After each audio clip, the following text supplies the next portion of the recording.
जय सिया राम। पूजा पाठ में ईश्वर दर्शन के बाद प्रदक्षिणा का कितना महत्व है, इससे अधिकांश व्यक्ति अनभिज्ञ हैं, अनजान हैं। लोग प्रदक्षिणा तो करते हैं।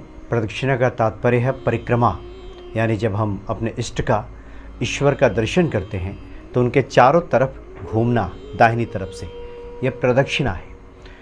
घरों में जब आचार्य, पुरोहित, पंडित जी जब पूजा पाठ कराते हैं तो प्रदक्षिणा तो लोग कराते ही हैं। हमने मंदिरों में भी देखा है कि बहुत बड़ी संख्या में लोग ईश्वर की प्रदक्षिणा करते हैं। कई बार लोग इसके महत्व को नहीं समझ पाते। एक परंपरा में देखा है कि प्रदक्षिणा करनी चाहिए और लोग किए जा रहे हैं, लेकिन अगर इसके भाव को समझा जाए, इसका बहुत बड़ा एक आध्यात्मिक रहस्य है कि क्यों प्रदक्षिणा की महत्ता बताई गई है। किसी भी पूजा पाठ में, कर्म कांड में जब तक प्रदक्षिणा ना की जाए, जब तक परिक्रमा न की जाए, तब तक पूजा पाठ को संपूर्ण नहीं माना जाता। तो प्रदक्षिणा का बहुत विशेष महत्व है।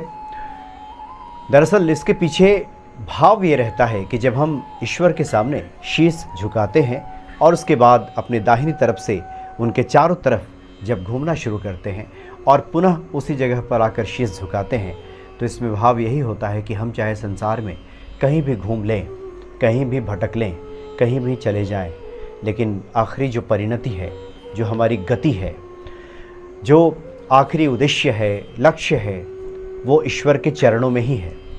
जो हमारे असली उद्धारक हैं वो ईश्वर ही हैं। इसके पीछे यही भाव छुपा होता है कि हम कहीं भी घूम लें, संसार में कहीं भी चले जाएं, लेकिन प्रभु आपके सिवाय हमारा कोई नहीं।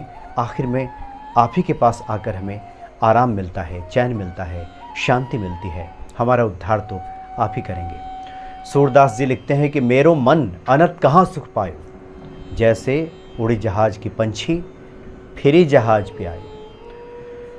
अगर समुद्र में कोई जहाज हो और उस पर कोई पक्षी बैठा हो और उड़ जाए, वो सोचे कि मैं उड़ जाता हूँ, यहाँ से कहीं अन्यत्र चला जाता हूँ, लेकिन वो पक्षी जब देखता है कि चारों तरफ जल ही जल है, पानी ही पानी है, अथाह समुद्र दिखाई दे रहा है, कहीं कोई ठिकाना मिलने वाला नहीं है, कहीं कोई ठौर नहीं है जहाँ पे हम टिक सकें, जहाँ बैठ सकें, जहाँ आश्रय ढूंढ सकें, और फिर वो पक्षी थक हार कर उसी जहाज़ पर आकर बैठ जाता है। प्रदक्षिणा में हमारा यही भाव होता है कि हमने अपने इष्ट को प्रणाम किया, पुनः दाहिनी तरफ से घूमना शुरू किया और फिर आकर के उन्हीं की शरण में आ गए।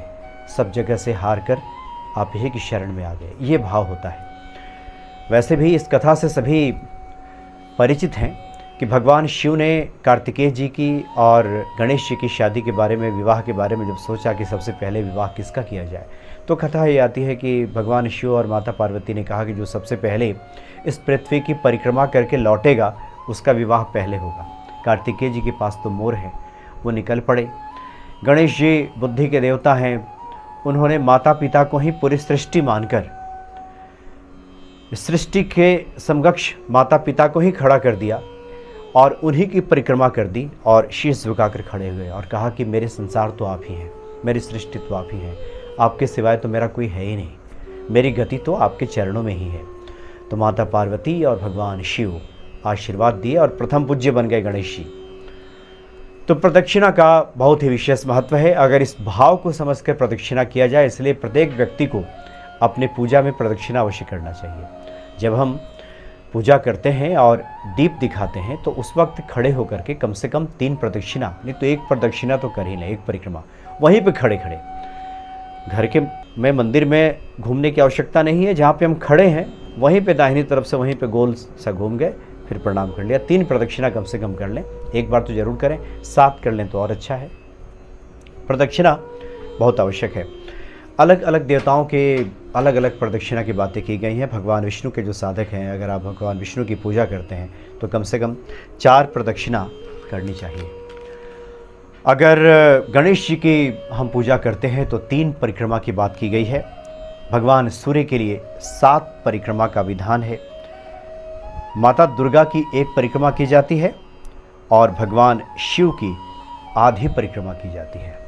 लेकिन कम से कम 1 परिक्रमा तो भक्तों को अपने घरों में अवश्य करना चाहिए और ईश्वर की इससे सन्निकटता प्राप्त होती है। ईश्वर भी इस भाव को देखकर प्रसन्न हो जाते हैं कि मेरा जो आराधक है, मेरा जो भक्त है, उस सब तरफ से घूम करके आखिर मेरी तरफ ही निगाह टिकाए हुए है, मुझ में ही सब देख रहा है। इसलिए ईश्वर की भी जिम्मेदारी बन जाती है कि आपका उद्धार कर दें, मनोकामनाओं की पूर्ति कर दें, जो भी हमारी कामना है उसको पूर्ण कर दें। इस संसार में जो हमारे दायित्व हैं उन दायित्वों के निर्वहन के लिए शक्ति प्रदान करें, ये ईश्वर का भी कर्तव्य बन जाता है। इसलिए ये प्रदक्षिणा सिर्फ अंधविश्वास नहीं है, इसमें बहुत गहरा भाव जुड़ा हुआ है। इस भाव को समझ करके अगर हम प्रदक्षिणा करेंगे तो अपने इष्ट की, ईश्वर की, श्री हनुमान जी के कृपा पात्र हम बन जाएंगे और इस प्रकार से पूजा का हमें पूर्ण फल प्राप्त हो जाएगा। जय सिया राम।